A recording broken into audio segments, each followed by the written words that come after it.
Is your WordPress site fast? Get a detailed report of just how fast your WordPress site is and easy steps you can take to make it faster. Go to wpengine.com/speedy for your free speed test. That's wpengine.com/speedy.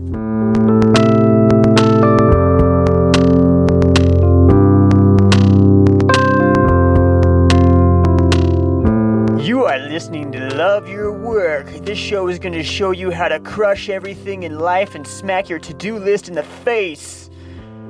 I'm just kidding. This is Love Your Work. This show is going to help you define and achieve your own version of success.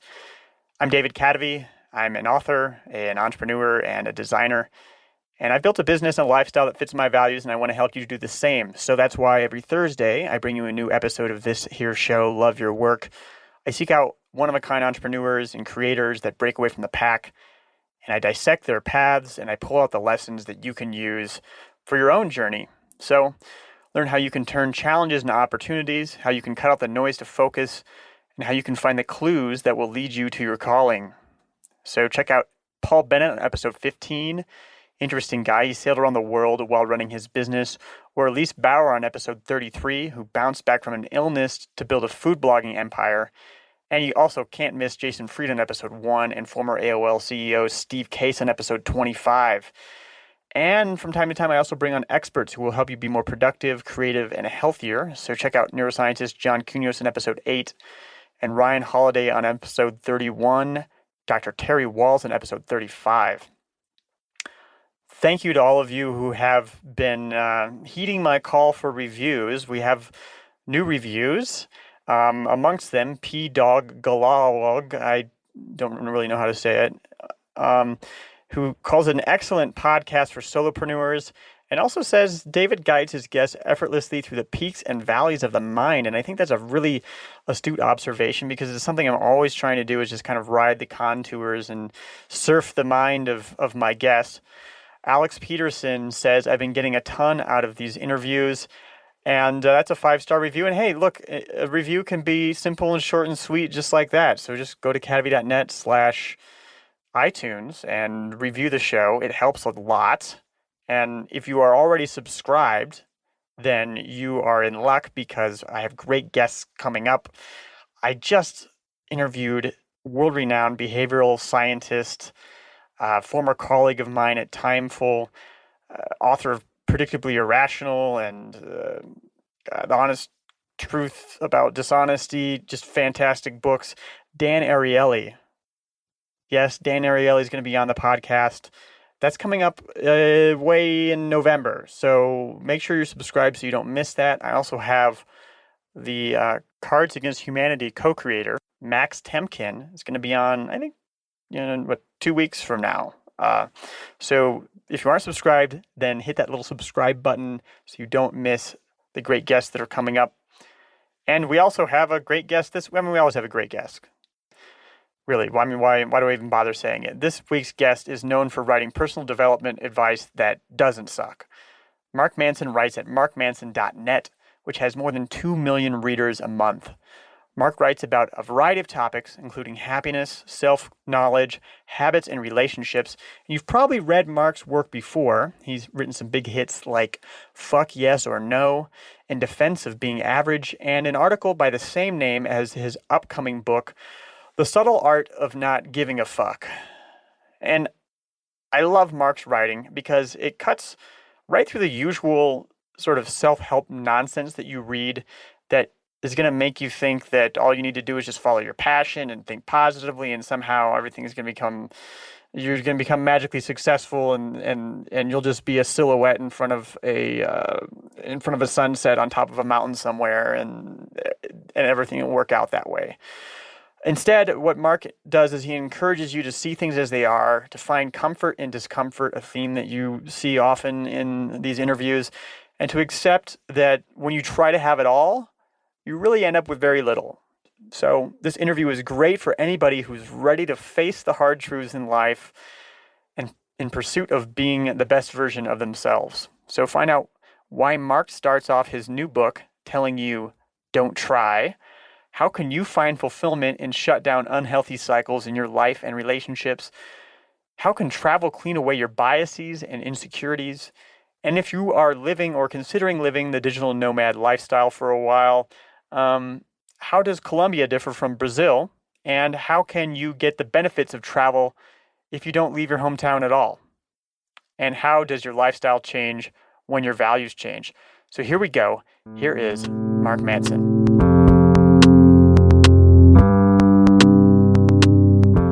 This episode is brought to you by Treehouse. Take your career to the next level and learn from over 1,000 videos created by expert teachers on web design, coding, business, and much more. Claim your 14-day free trial at cadavi.net/treehouse.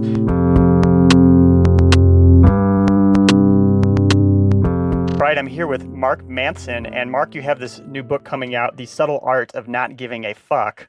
Now, I hear that title and I initially think, all right, that means that I'm just going to start parking in handicapped spots and like taking extra napkins at the Chipotle or something. But so what does not giving a fuck mean to you? Basically be like Steve Jobs, right? Right. Park in the handicapped spot. Apparently he used to do that. Yeah. Which, by the way, is not whole, funny, right? I mean, except for the Chipotle, yeah. But he probably would walk in and take a bunch of napkins. Yeah, the whole thing about giving a fuck, it has this badass connotation of like just being this guy or this girl who walks around and does whatever they want and doesn't care about anything. But it's really, really what this book is it's a thinly veiled mask to get people to think about their values, to think about what they care about, why do they care about it, is it worth caring about, and just how kind of all of life's little issues and struggles stems from those questions. Mm-hmm. So not to blow your cover or anything, but it sounds like it's a little bit of like a Trojan horse if people are going to buy the book and think like, oh yeah, this book's going to show me like how to not give a fuck, and then they're actually going to be self-reflective and self-aware. By chapter 3 they'll be crying, and yeah, it's no, I mean it is it's and that's kind of, you could kind of say that about my work in general. It's got this kind of like edgy attitude to it. A lot of vulgarity, a lot of like kind of inappropriate jokes, but ultimately the message I usually communicate, it's all about like those difficult subjects that most of us try to avoid dealing with, things like vulnerability, trust issues, what our values are, where do we find meaning in our life, overcoming trauma and pain and anxiety, and things like that. So yeah, I guess you could call it a Trojan horse. And there's like a lot of really counterintuitive ideas in this book. Can you kind of give us a rundown of a few of them? Sure. Don't believe in yourself because you're usually full of shit. Failure is the way forward. Don't try is one of them, right? It's like don't try. The whole idea. So the don't try thing. There's a story about Charles Bukowski, a famous poet and writer, in the first chapter of the book, and he spent almost, I think, 35 years trying to become a published writer and failed at it. And working then at the eventually post office, right? Yeah, and then eventually he did, and he actually became very successful in his old age. And he was an interesting character. He was drank way too much and was just a dysfunctional person. But he has this kind of amazing story that I think on paper is kind of like the American ideal. It's like, oh, you just persist and work harder than everybody else, and then one day you too can like achieve greatness and success and all these things. And he was very much against that narrative. And on his tombstone, he put the words, "Don't try." And that's completely counterintuitive. But basically his point, and kind of the point I start the book out with, is that if you have to try to be something, then it means you're not that something. So if you have to try to be happy, you're basically just telling yourself that you're not happy. If you have to try to be confident, you're basically just telling yourself that you're not confident. And you get a little bit of this paradoxical thing where the more fervently you want to be something, the more you're just reinforcing in your head that you are not that thing and that you have not yet achieved that. And so, uh, I think what Bukowski would say and what I say go on to say later in the book is that it's not about trying. It's simply just about doing what feels important to you. And these whole ideas of success and uh, fame and achievement, whatever, they're just psychological mirages that our brain invents, and in many cases just mislead us.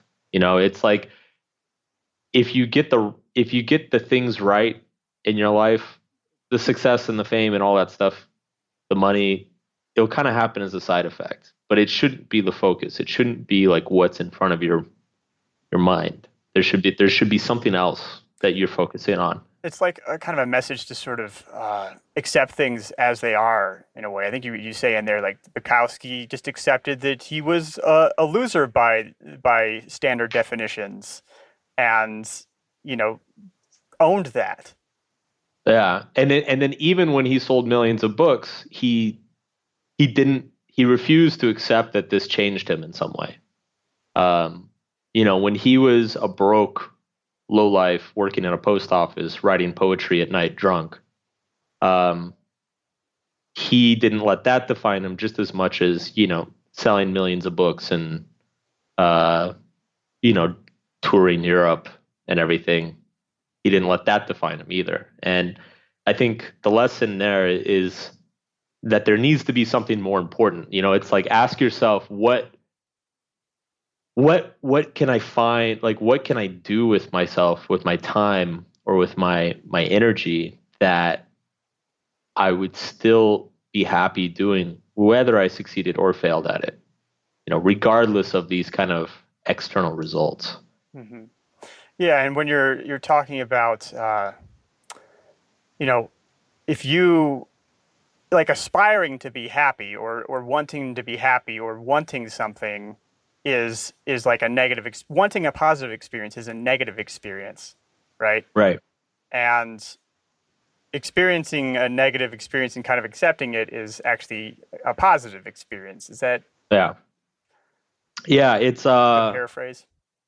yeah, it's I it's referred to sometimes. Alan Watts called it the backwards law, and I in my book I call it the backwards law. It's that constantly pursuing more positive experiences will be itself a negative experience, and then simply allowing and embracing your negative experiences kind of paradoxically becomes a positive experience. And if you really kind of sit down and think about it, you see this in a lot of things. Like it's like the people who become most successful in business are generally those who are most willing to accept failure, and uh, people who become the most physically fit are the people who are able to endure pain.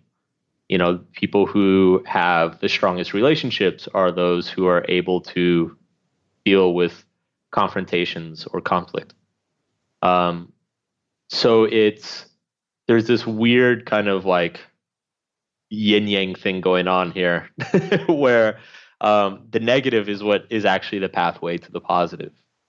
And pursuing the positive will just generate more negativity. And I kind of like throw the self-help industry under the bus for this by saying, you're taking a bunch of miserable people or people who are struggling with their life and promising them like the shortcut to positivity. Uh, whereas like their problem is not a lack of positivity. Their problem is that they've never learned how to deal with pain very well. And what I hope to do with the book is to teach them the tools to be able to handle pain well. Yeah, it's kind of like an anti self-help book or something like Yes, I imagine that you're not big on positive thinking for positive thinking's sake. right. I mean, it's nice to be optimistic. I think that's totally great. But yeah, there's a part later in the book where I kind of take a big shit on positive thinking, like The Secret and that kind of stuff. Like well, There's a I certain refer to point it as where positivity becomes delusion. right. I refer to it as delusional positivity, where it's like it's better. if reality sucks, it's better to just deal with the suckage than to like try to convince yourself of something that doesn't exist, in my opinion. Yeah. Yeah. And I mean, so that's, one of the some of the counterintuitive parts of the book. Any other parts of it that you feel are really counterintuitive that people at first, when they first hear it, are kind of like, "What? What's going on?" The Al Bundy. Yeah. I have a chapter called Why You're Wrong About Everything, and So Am I. And it's the whole chapter basically makes the argument to like stop believing in yourself. Um, it makes people squeamish, but once they work their way through the chapter, they actually tend to come out the other end like, oh, this makes a lot of sense. Basically, what I do is I make the argument. Well, let me back up a little bit. So, I started blogging 8 years ago, and I started focusing primarily on like personal development, psychology stuff, like 5 years ago, 4 years ago. Um, and in the beginning, I spent a lot of time. I was like, okay, well, if I'm gonna be like giving people advice, I should at least have like some semblance of knowledge of what the hell I'm talking about. So I spent a couple of years just reading tons and tons of psychological research, just like diving into academic research, reading a lot of books, about motivation and happiness and life satisfaction and all these different topics. And probably like the most transformative part for me, at least, of all that research was just the more I learned about psychology, the more I learned how flawed our brains are as humans. Like our brains did not evolve to deal with truth very well. Our brains evolved to survive.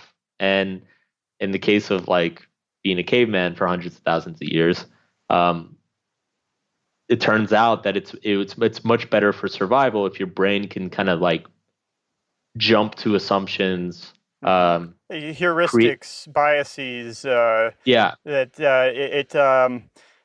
it costs less to hear the rustling in the bush and believe that's a tiger and run than to not run and be wrong about that. right, exactly. So we have all these like mechanisms in our brains that help us make very quick decisions that probably helped us thousands of years ago. But when it comes to like an accurate understanding of a very complex 21st century world, um, they suck. And they particularly suck when it comes to like self-awareness, like having any sort of like objective perspective on our own behaviors and our own feelings and our own ideas. Like we're particularly bad at that.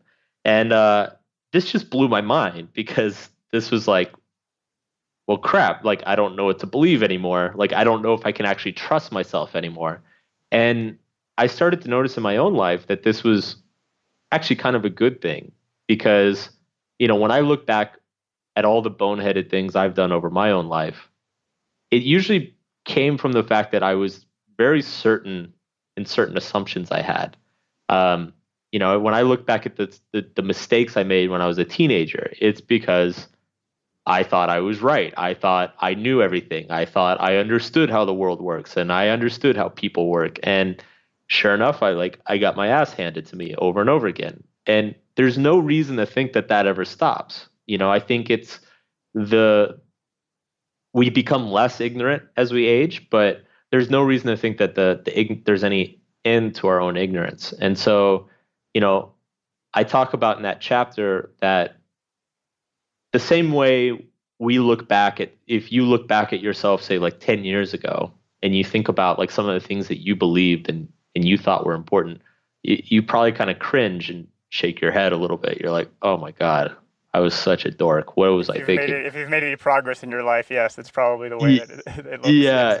Yes. And well, what's interesting is 10 years from now, you and I will likely be sitting here thinking back to today, thinking, oh God, I can't believe I used to think that. Like, Yeah, yeah. um, and so I think it's important to remember that and to not take your own assumptions and biases so seriously, to understand that they're imperfect. And when you do this, it opens you up.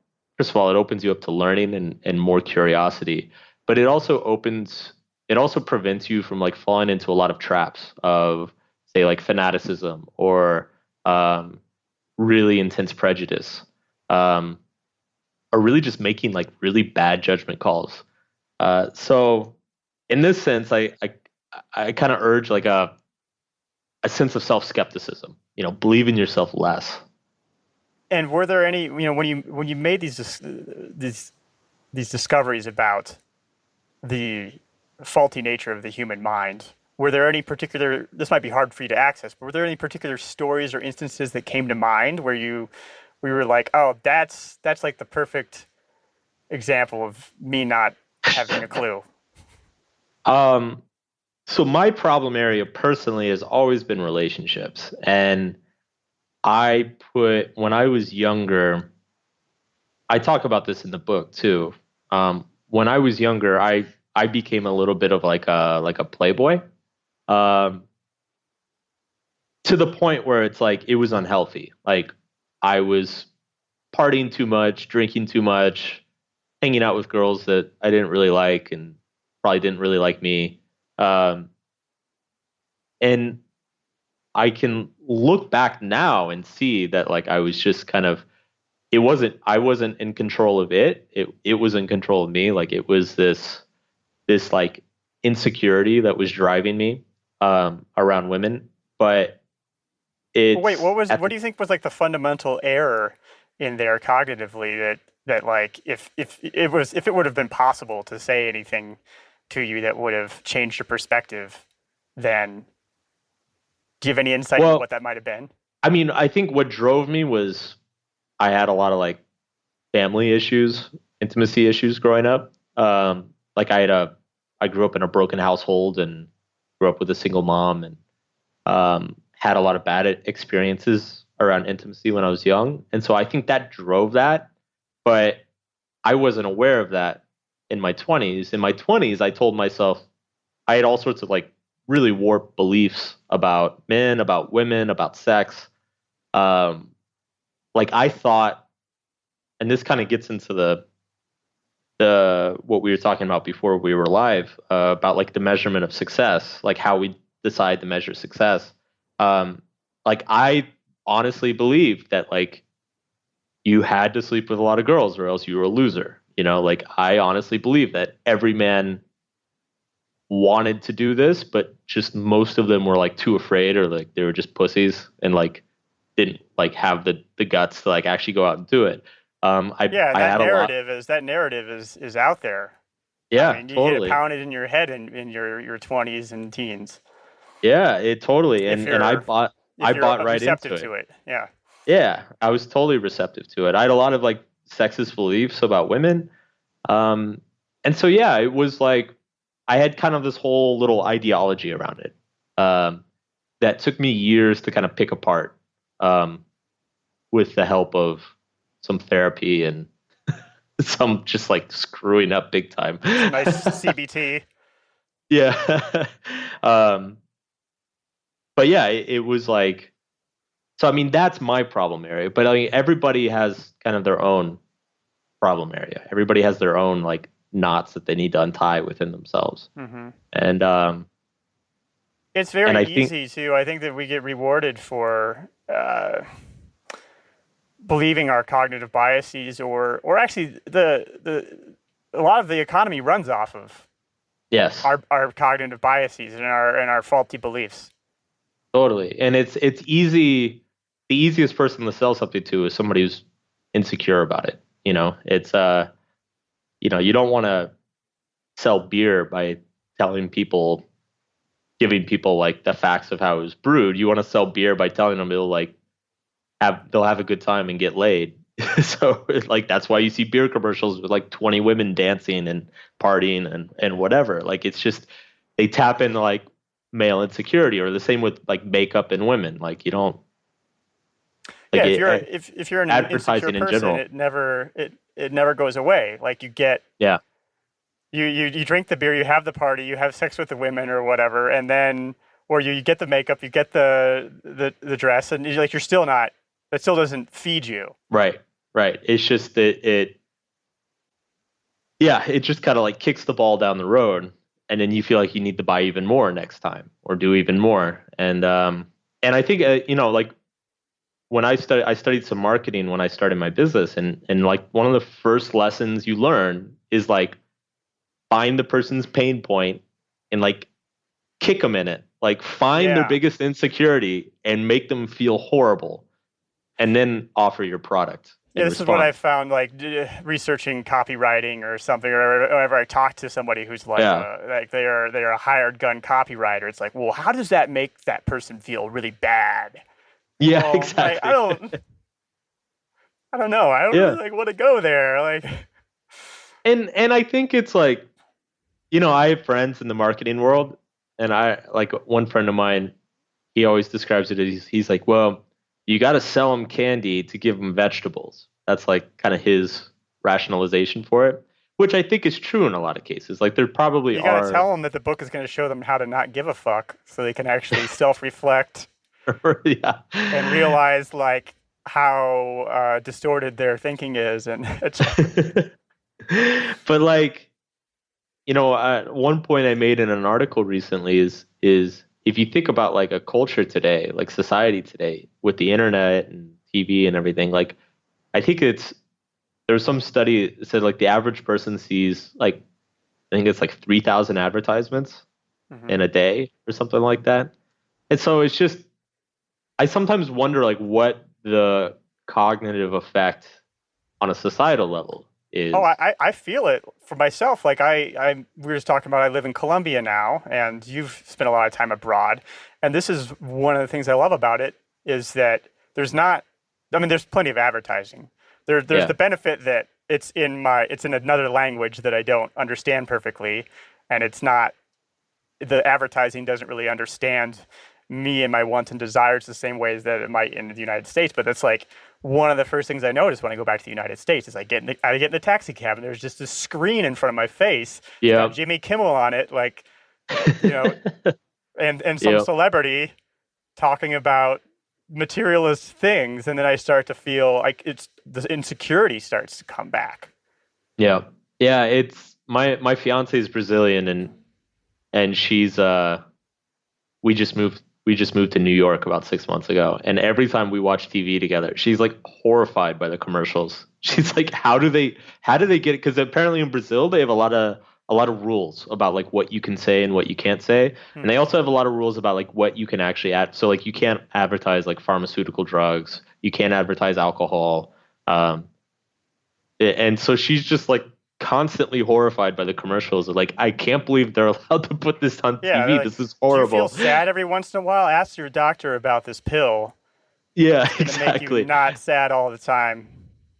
But by the way, it may cause stomach ulcers, brain cancer, Yeah, diarrhea, explosive fatigue. diarrhea. Yeah. Oh man. So, I mean, yeah, you've spent a lot of time traveling, and I get the sense from reading all of your writing, and first of all, like I was just thinking about this earlier today that like writing is such like a misnomer. It's like just it's the biggest understatement about like what a person does when they write about almost anything is that it's the Yeah. living and the thinking that is Yeah. the important and difficult part of writing that is worth reading.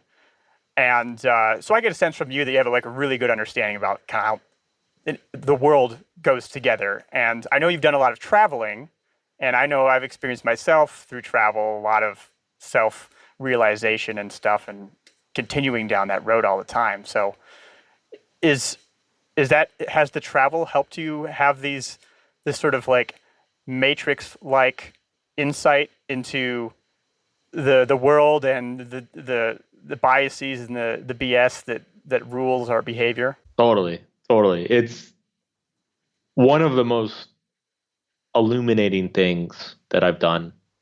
And I think it's just for the simple fact that when you go spend enough time in enough different cultures, you're just consistently amazed at how, first of all, things that you thought were unique to your country, everybody else does too. And then there are things that you thought everybody else does that are actually unique to your country. And so you keep having these kind of weird uh, surprises. And it definitely changed my perception of, because it's that old question, like nature and nurture, right? Like what percentage of our behavior is just human behavior? It's like just natural human behavior, and then what percentage is like caused by our culture? And the more cultures you can insert yourself into and kind of try to integrate yourself a little bit, I think the more clear you can get about that question. Yeah, I've noticed that. I guess now that I'm back in Medellin, I one of the characteristics that I've noticed about like Chicago was that people just honk all the time. Like there's cars just honking all the time for no reason at all. And now I've gotten back to Medellin, and I've made the trip back and forth so many times that yeah, I've had this exercise over and over again of like, oh, people are like this in such and such place, and then I go back and realize, oh no, people are kind of like that everywhere. I just didn't notice before, and now I'm like hearing Yeah, cars honking in Medellin. I'm like, I don't remember that 3 years ago. Like people honking yeah. for no reason. Or is it just my imagination? Have there been any things like that that you realized over time? Specifics. Those are hard to access, but Yeah. they're always interesting. I mean, one thing I found very funny early on. So like when I started traveling in 2009, and I was like very excited at first. So I kind of did this insane itinerary of like a new country every 2 weeks or so. Um, and I ended up visiting like 20 countries that first year. Eventually, I learned to like calm the fuck down and take my time. Like Vietnam's not going Did you anywhere. feel like you So were a loser if you didn't see all of the countries? Is that kind of like, is it sort of yeah, like the maybe. dating thing? Yeah, maybe. I don't know. I think I was just so like excited and like by the opportunity that I felt like I needed to take advantage of it immediately. But as time went on, I kind of chilled out and realized that things are going to be there. But one of the things I found really funny early on was every single country I went to, they would say, that saying about the weather that people say, they're like, oh, here in here in North Carolina, if you don't like the weather, just wait 10 minutes, and like they think it's really funny because the weather is Yeah. always changing. People say that everywhere in the entire planet. Like I've heard people say that in Thailand and Vietnam and Brazil and they all think it's funny. They all think it's exactly where they live. They think it's like their spot on the earth is the one spot with the Well, yeah, craziest weather. Medellin, where the weather's the exact same all the time. I don't know if you know, it's like you've lived here before. If the temperature drops like literally 3 degrees Fahrenheit, people are saying, "Oh, it's really cold today." Yeah. And then if it goes up like 3 degrees Fahrenheit, they're like, "Oh, it's really hot today." Yeah. And I had a taxi driver the other day say, "Oh, the weather's really really nice today." I'm like thinking, "What are you talking? The weather's always nice." It's like I grew up in Nebraska, man. You have no idea. You have no idea. Exactly. You have no idea. I lived in Boston for 8 years. Like I used to have this argument with my Brazilian friends because like Sao Paulo in the winter it gets down to like 60, in the summer it'll get up to like 85, and they consider that really really hot and really cold. And I used to just tell them like you don't know. You know nothing, Jon Snow. Like but it's funny. That's I mean, and it comes back to like those perceptual biases we were talking about. It's like most people you ever meet, they've spent 99% of their time in the same spot. And so their perception of what varied weather is a certain thing, and they have no reference to compare it to. So they just like, oh, if you don't like the weather, just wait 10 minutes. Um, you get it. There's a lot of little things like that you just see everywhere. Uh, a I lot mean, of, I've noticed just coming back and forth to Colombia and in the United States. I usually find one thing that happens when I would like initially come to Colombia, or I guess I was in Argentina before, was just the first month or so was just me being very annoyed on a regular basis because things don't work, or I'm like trying to yeah, communicate with somebody and like that's tough because we're talking a different language, which of course then I have to like look at myself with that because there's no denying that this person isn't just an idiot, that I'm like that I'm not very good at speaking this language. And so there's uh, a self realization effect that goes on there. And then eventually I start to relax. And then I go back Yeah. to the United States and then I just get wound up all over again eventually. Yeah. Well, it's funny to me when I was younger, uh, and I would travel to the third world, I would almost find it like a respite. Like I would find like, everything moves slower. Sometimes things don't work, but like people are a lot more laid back. Um, they're a lot more interested in just kind of like hanging out at the beach or having like a 3 hour dinner than, maybe like getting everything done on time.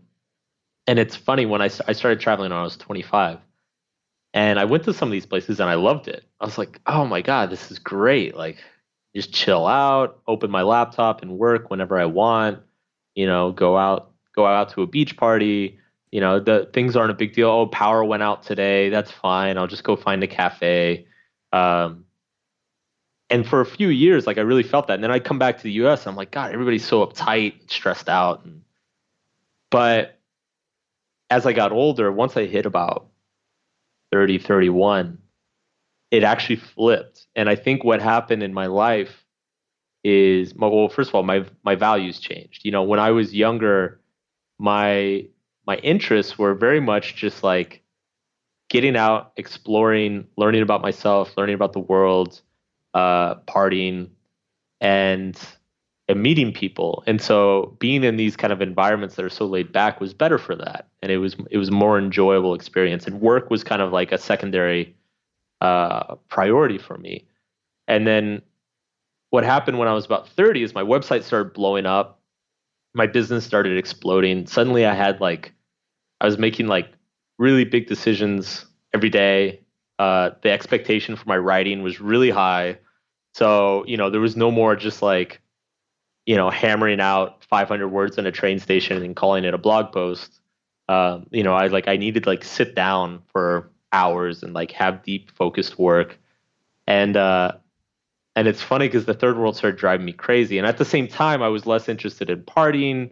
I was less interested, like I was familiar with the countries now. So there wasn't this whole excitement about exploring everything. So now it's like if the power goes out, like I'm pissed off. I'm like, I got shit I got to get done today. And like, look, this isn't even just about me. I'm like not even being a hard ass. I got people who work for me. I've got an editor who's expecting stuff from me. Like, there's like I'm invested now, uh, and so actually, my fiance and I we did 6 months down in Brazil last year, and we both agreed we're like I think this is the last time we can do this because What like the internet would break and then you'd call a guy to come fix it and he'd come and he'd like hang out and like drink a coke and talk to you for an hour about carnival and then he'd leave and he didn't actually fix it and so you'd have to call again and then it would take 3 days wow. for him to come back and like yeah, I was just like, you can't run a business this way. Like, you can't,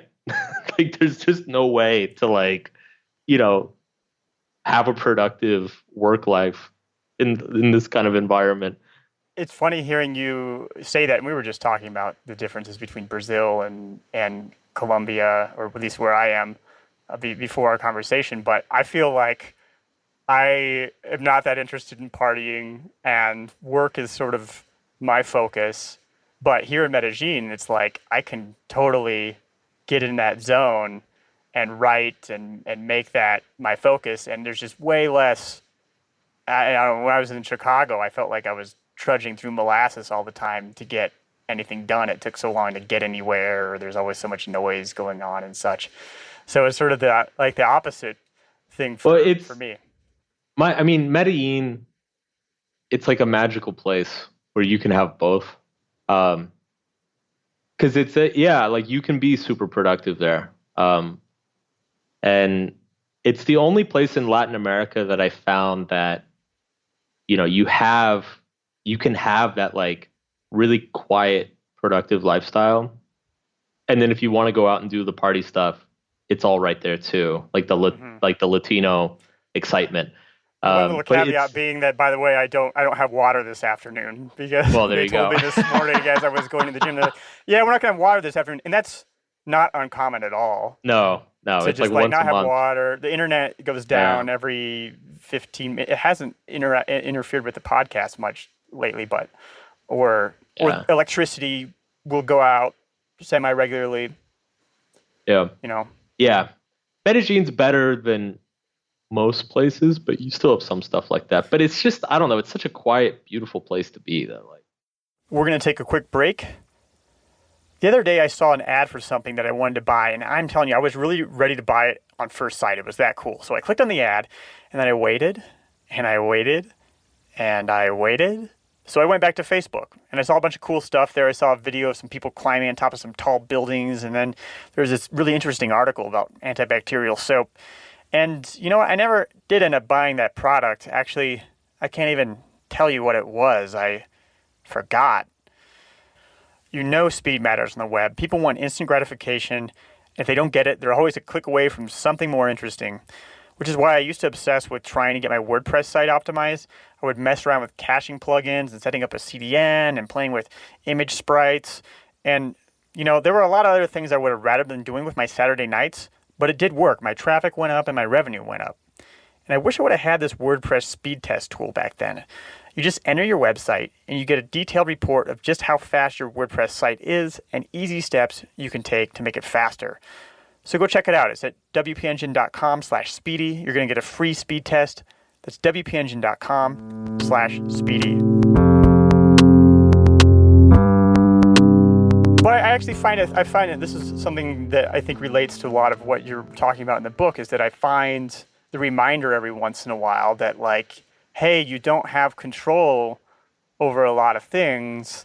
Like, stop trying to yeah, have control over some of these things and just relax and worry about the things that you can control. right. Totally. One of the things that I learned. Yeah.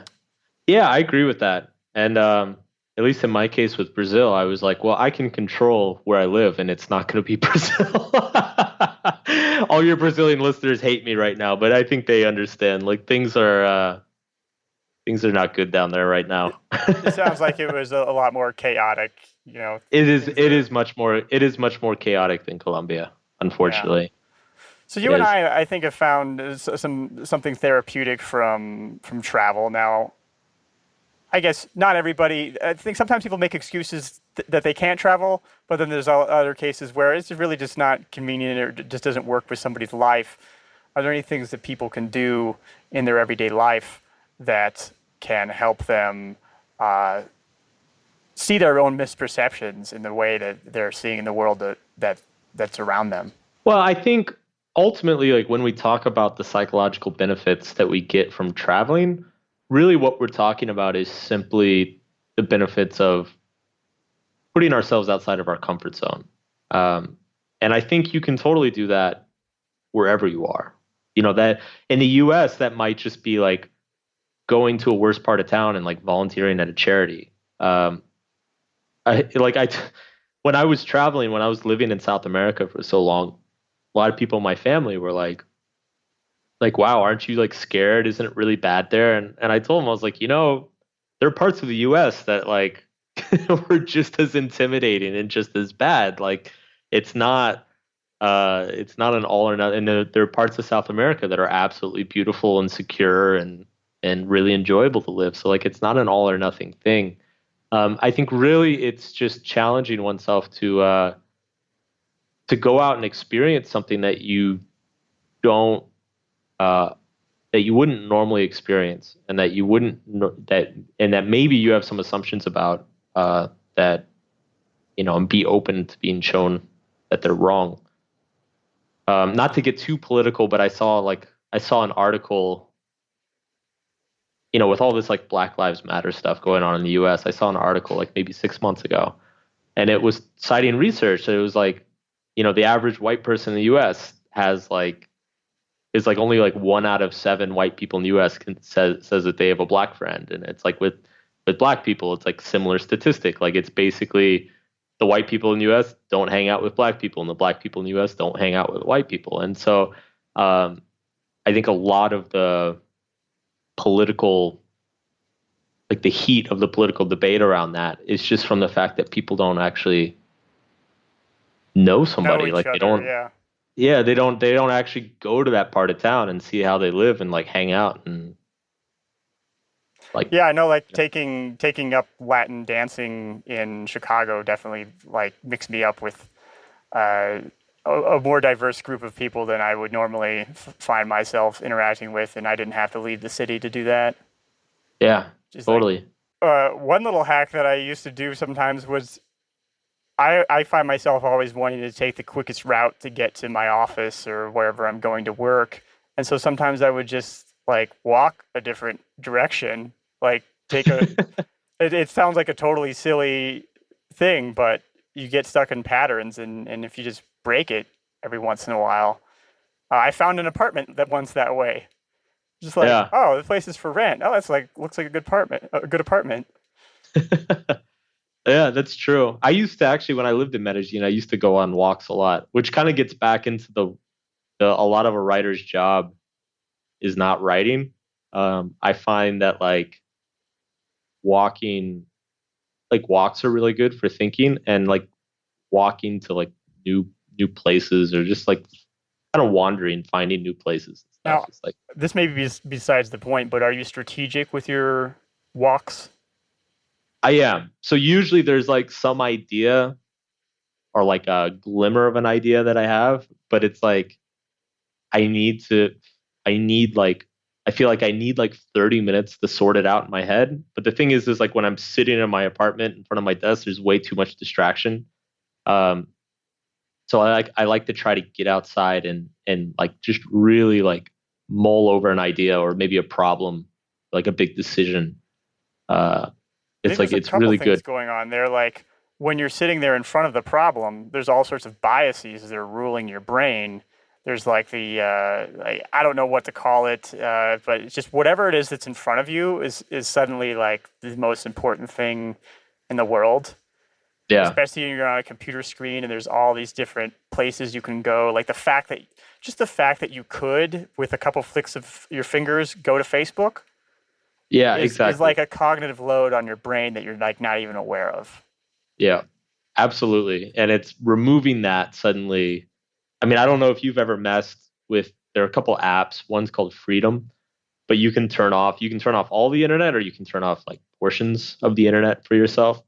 And I've played around with it in the past. I don't have like a steady habit with it, but it's amazing. It's painful at first. Like you find yourself like still typing in like Facebook, Gmail, you know, and trying to like do your little loop of checking everything. And it hurts to like see that blank screen come up because Hmm. it's blocked. But what I notice on those days is that eventually, after you kind of get through that like first hour of like twitching and withdrawal, um, I do start thinking way more clearly. And I've noticed on vacation too. Actually, like my when I started my business, I didn't take vacation for like 3 or 4 years because there was just so much work, and I was already traveling so much.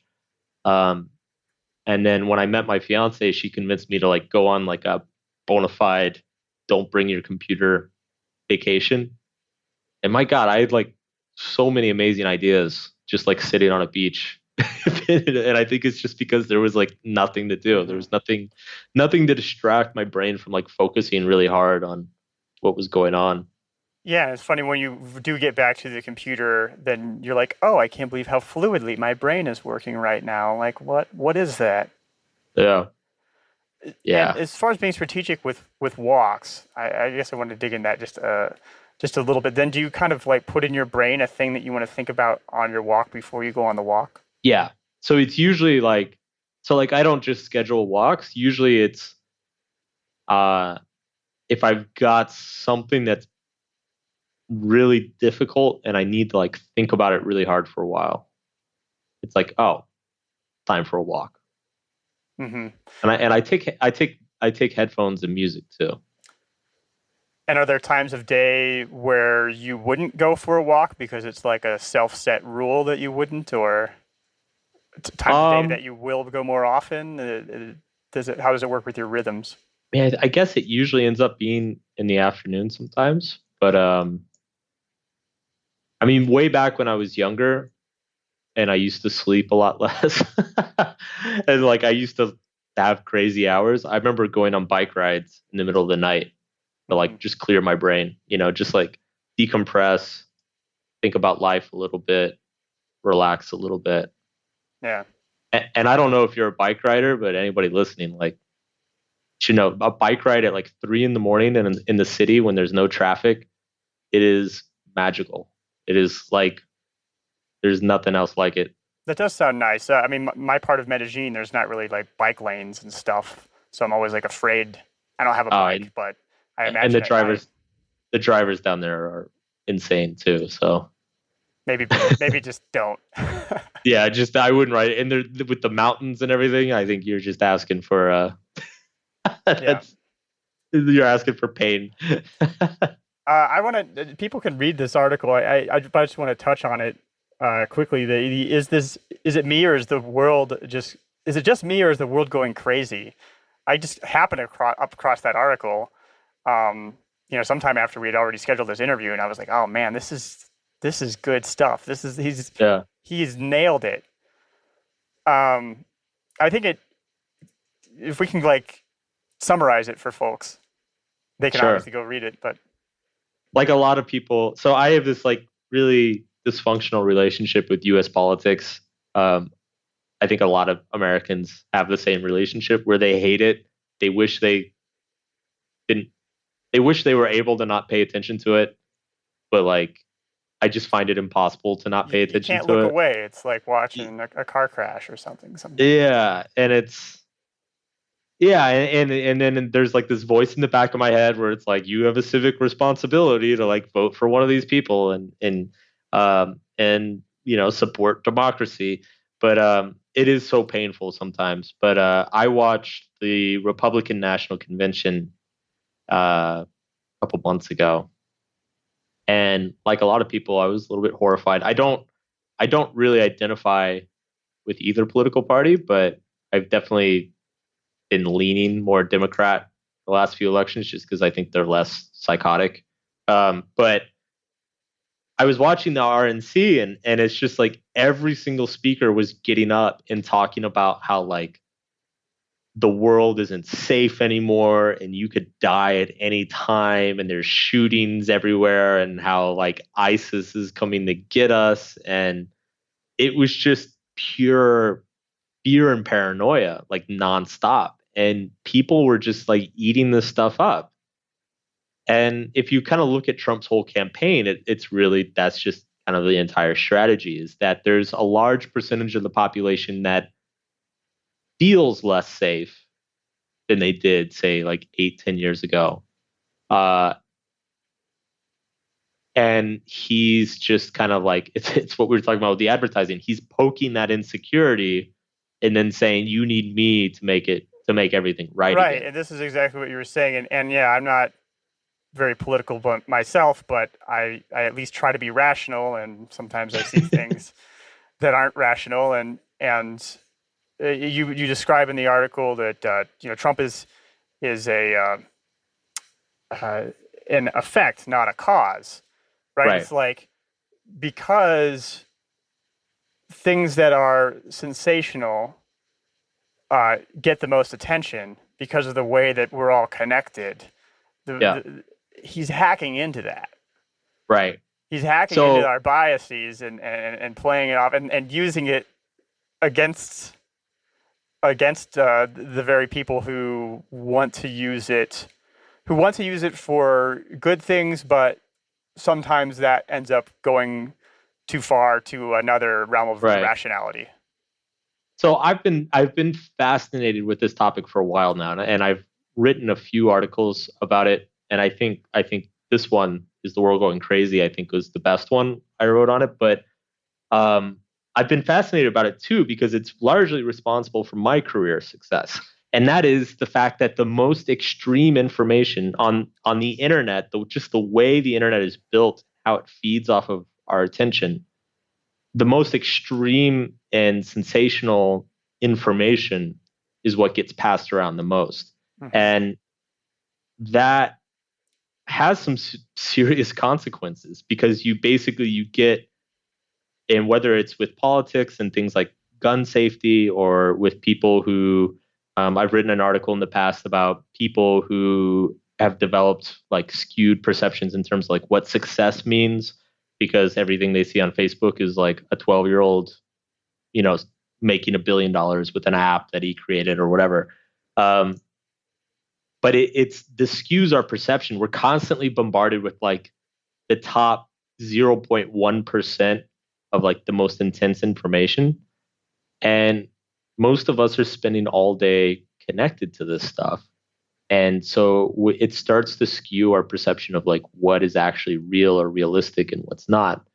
And I think, and yeah, it's basically it's grown. There's a segment of not just the U.S. population. You're seeing this happen in most countries now, where there's a percentage of the population everywhere of people who are starting to feel just much less secure and safe, even despite the fact that crime is at an all-time low, uh, wars are at an all-time low, poverty is at an all-time low, um, healthcare, life expectancy, they're at all-time highs.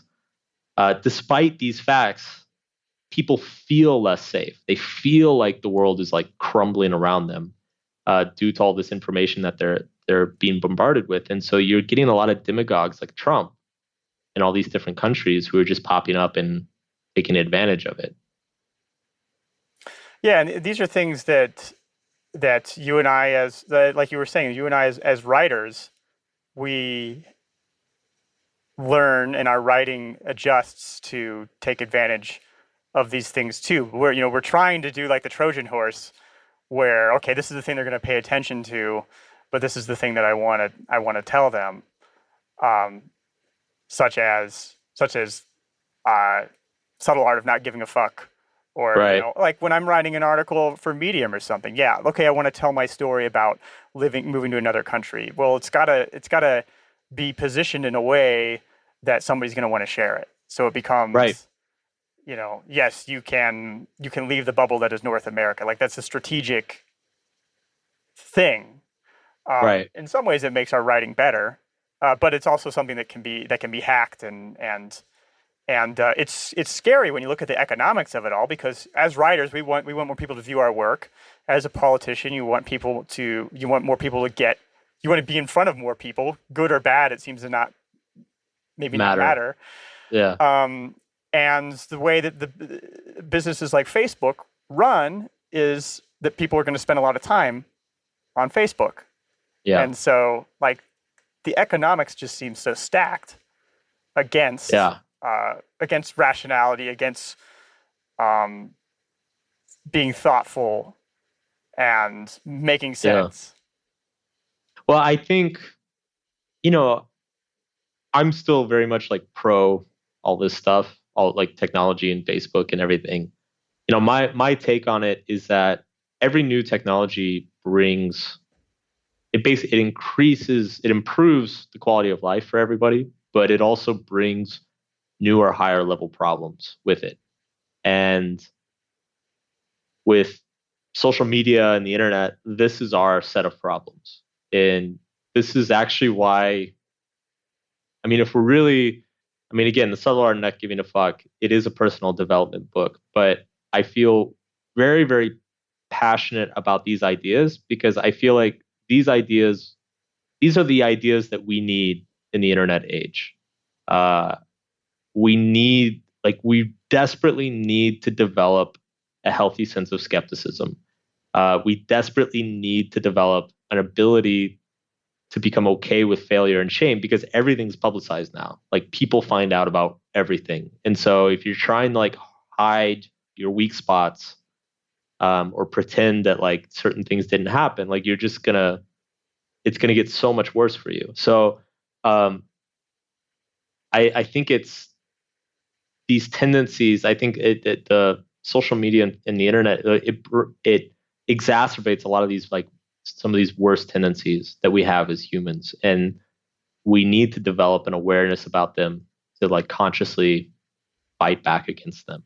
Yeah, because the economics of it, they're not gonna like It's not going to change. it's not gonna just fix unless if individuals make or we Right. as a society make certain choices about making a distinction between the same way we make a distinction now between junk food and something that's healthier. Yeah. Same thing goes for information, right? Like not all Yep. information is created equal, and we've got to recognize that. Right. And the beautiful thing about the internet is that it's instant feedback, you know? There's actually, I've caught both the New York Times and the Atlantic, and I think the Wall Street Journal, I've caught them a few times now having like kind of a sensational headline. Mm-hmm. And then you click on the article, so it'll say something like, It means something. It's something else other than what the yeah, yeah. it'll be like, oh, skipped your honeymoon, it means you'll get divorced. And like you actually go and read the article and look at the research it's based on, and you're like, that's actually not what it means at all. Like you just Mm-hmm. totally invented a headline that knew would get people to click. And so I've started like calling those things out, uh commenting, and like on Facebook I go to hide post, um which when you do that, if you hide a post on your newsfeed, Yeah, I do uh that. My news feeds started to get a lot better. Yeah. yeah, not only does your newsfeed get a lot better, but everything you hide, Facebook recognizes that and it'll start showing it to fewer people. Because when you hide it, Facebook's like, oh, people don't like this. And so it'll actually get less reach. And so if enough people do that, um, these publications will stop being rewarded for that. Mm-hmm. I mean, another thing I've done is I'll start trying to pay for things. Like I got a New Yorker subscription. I Yeah. there's on Patreon there's some podcasters that I support, and now I noticed on your site uh, you have a beautiful layout, and um, and people can subscribe for like a few bucks a month, and then they get access to your entire archive of content. If I'm understanding all this right, and they also have like audio versions Yep. available of all of your content too. So, Yeah. I mean, it seems like if that works, and I assume it is working out pretty well, then if people will start paying for higher quality information, if people will change their mentality that way, then maybe the economics can change, and humanity can be better. I think people need to, because it's and actually Mother Jones posted a really kind of beautiful, I guess, plea about this. So they did an incredible investigative piece, like a 30,000 word investigative piece, where one of the reporters went undercover and became a prison guard at a private prison, and he wrote about it, and it was just all this horrifying stuff, and like just a lot of this like rot in the prison system, and it got a lot of attention, a lot of publicity. And actually the Justice Department came out and changed its policy about private prisons. So it actually like created policy change Hmm. for the better, that this guy went and did this, and Mother Jones published it. Mother Jones, and it started getting nominated for all these awards and all this And stuff, and that's like the what journalism is it's supposed supposed to to do. do. Yes. It's like another arm And of the government in a way. right. And Mother Jones posted an article that said, it's great having all this stuff. Like this is more than we could have ever hoped for. But they said, let's be honest for a second. That piece, it took a year to write, and it costs, when you add up everything, it cost over $300,000. Mm-hmm. The revenue we made from the ads on that page was $5,000. Wow. And so they were like, there's just no way to do this anymore. And this is you're going to see less and less of this, not just from us, but from everybody. As long as you're people are unwilling to pay for this stuff. And I mean, I ran into this to a lesser extent in my own work. I have two guys who work for me now. I literally get over 1,000 emails a week. Um, I my server costs, like just the cost, like I get more than 2 million visitors each month. So just the cost of like hosting it is probably as much as like a lot of people make in a year, like or in a Hmm. month. Um, and yeah, I mean, like I've got books and I've got some courses and they sell well and everything, but it's like as I'm getting older, and I'm spending more and more time and investing more into it, and I'm getting married and I'm starting to think about kids, and it's like, I've it's all it takes is like an Amazon algorithm change or a Facebook algorithm change, and my Yeah, income could be Google half. algorithm change too. Yeah. My income could be halved tomorrow. So I was like, I need some sort of like kind of base level support. And so I tried to create, and I didn't want to just ask people for donations because I don't think that's the answer too. I don't think we're going to enter into like the donation economy. Um, I think it's people, we need to start. Unfortunately, when the internet was new, it trained people that they could get everything for free. And I think now it's like we all need to get together and train people that, like, if you want good stuff, because there's a lot of garbage out there, but if you want something good, you got to pay a couple dollars. Um, and I think more people are becoming comfortable with that. Uh, but yeah, it's like I look at the journalism industry, the music industry, um, and it's bad. Like it's like, yeah, I would hate to be like like a a journalism major, about to graduate. Like Hmm. you've got like dozens of papers shutting down and consolidating. Like it's just there's no like that economic models don't work right now. Yeah, you just kind of hope that some entrepreneur will figure out how to crack the code and make good writing and good thinking economical. But Yeah, for now, there's books. yeah. Subtle Art of Not Giving a Fuck, for example. Yes, which you can buy on Amazon and Yeah. support my work. Uh, well, we'll But get yeah, into. Sorry. I was just gonna say, like, thank God books are like okay, uh, because I it's mean, like the one, it's an honest it's transaction. It's like very clear. Like I'm giving you money for yeah, your thinking, and and it's also unlike the others. It's like it's hundreds of years old, so like it's been around since like the 1500s. So it's it it's looked like it survived. might go away for a while, but it's not going Yeah, away. it's not going away. Yeah. Yeah. We'll get into some of the rapid fire questions here and wrap things up. What's the biggest Okay. compromise that you've made to get to this point in your life? I'll say this. I mean, I don't know if this really counts.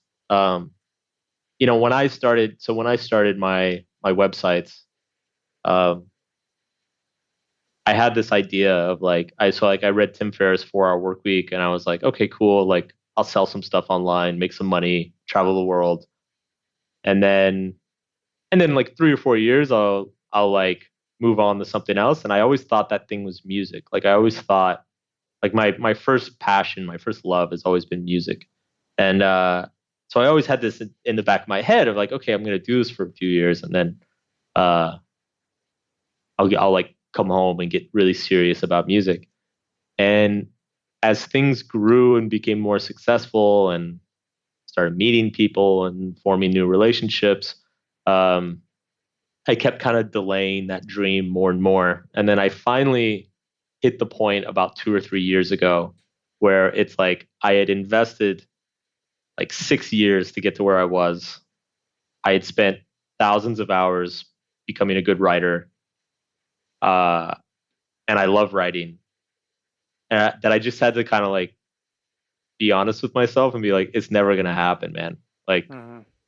you know, stop kidding yourself. Like it's too late. you know, you you jumped on the wrong train. Not the wrong train, but it's like you can't go back. It's It's like like at let this, go of that part of yeah. yeah. yeah, just let go of that dream because it's not it's probably not realistic anymore. And if you were actually gonna do it, you would have done it years ago. And because you made that decision, you can concentrate more on writing. Exactly. Yeah. Exactly. When's the time that you left money on the table in exchange for something else that was of value to you? I've done that quite a bit actually. Um, I've got one guy who's been working, I have a tech guy who's been working for me for a long time, and I drive him crazy because I keep like shutting down. Like I've made a lot of courses over the years, and I keep shutting them down. Like when I stop thinking that they're good, even though they're making money.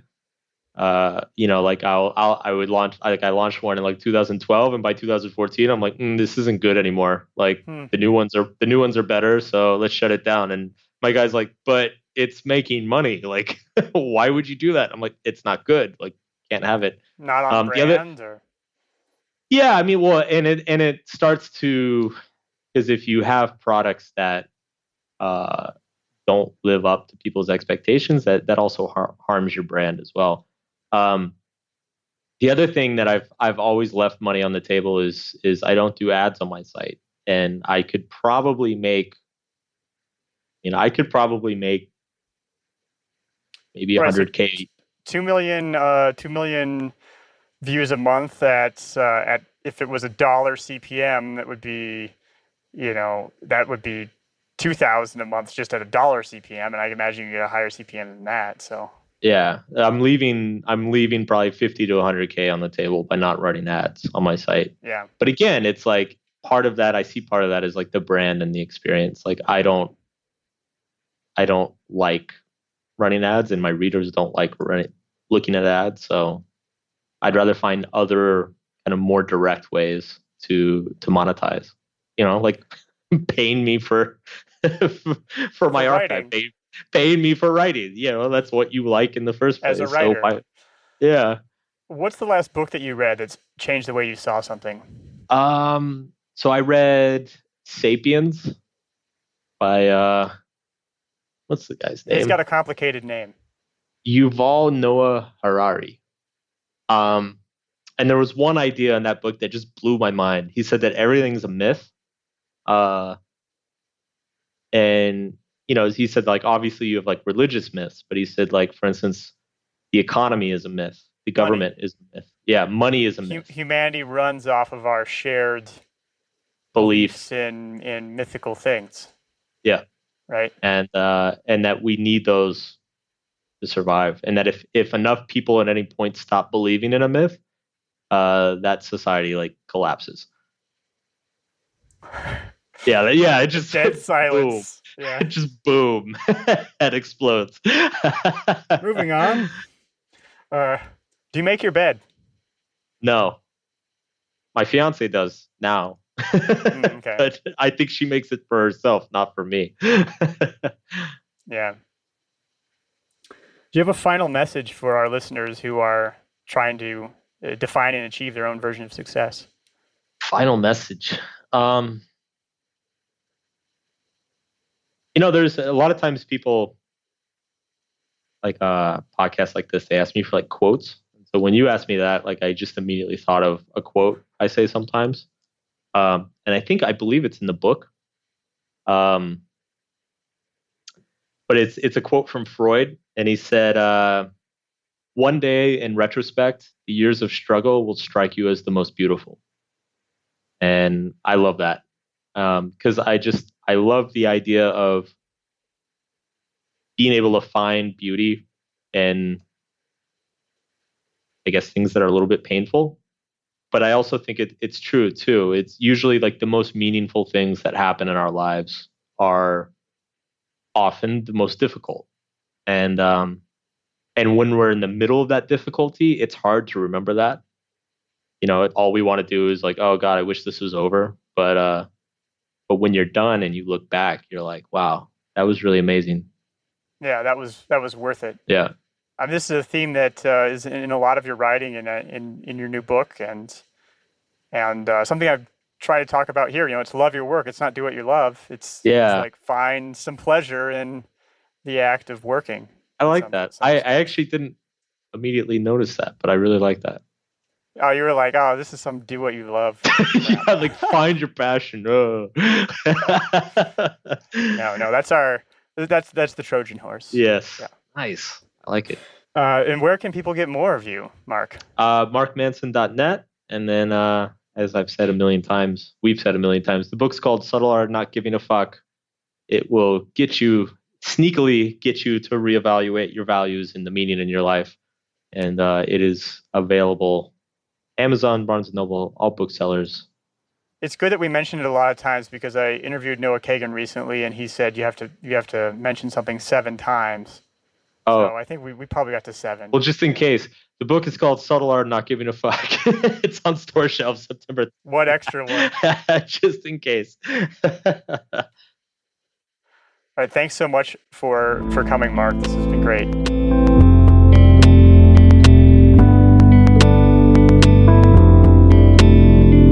Love Your Work is brought to you in part by Audible, and they'd like to give you a free audiobook.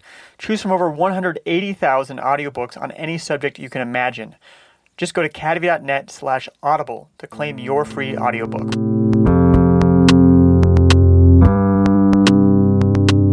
I hope you got a lot out of that conversation with Mark Manson. I think he really has a deep understanding of the mechanics of life, and I think that he's built much of that understanding through travel.